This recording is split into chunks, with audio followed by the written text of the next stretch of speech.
said this to you before, and I'll say it again. I think this whole concept of you got to fail to learn how to win is just absolute lunacy. I just think that failure behests more failure. I just don't buy that shit at all, that stuff at all. Okay, so but from my perspective, you're not going to win all the time. It's just not possible, not practical. You're not going to hit a home run all the time. So last night, Giancarlo Stanton hits a grand slam against the Red Sox. The Yankees go up 6-4. Stadium explodes in happiness, and then they wind up losing. So you're not going to win every time. Okay, so whether you declare that as failure or not, I don't know if that's the case. So you're bidding to win a contract. And it's a $2 million contract. You do $30 million a year. You're bidding to win a $2 million contract. You lose the bid. Is that failure? Or did you just lose the bid?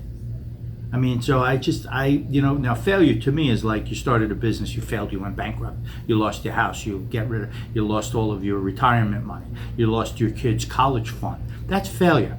What did that teach you? I don't understand what that taught you. Okay, so especially if you're 40, 50, 60 years old. If you're 30 years old and you lose everything, you got 30 years to make it back.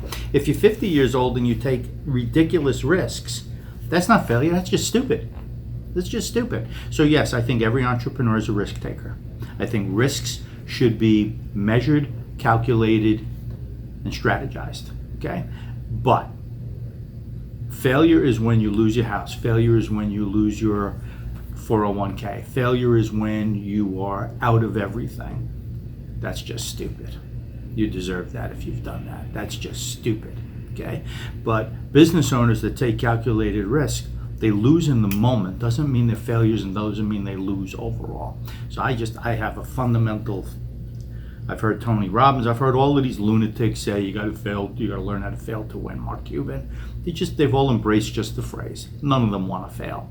None of them want to fail. None of them want to talk about things they've done wrong. But it's failure in the moment doesn't define you as a failure. Okay, so you lost a bid. Who gives a damn? You lost a cool employee. Who gives a damn? You lost a contract. Who gives a damn? That does not make you a failure. It makes you someone that's a risk taker, and you deserve all the rewards.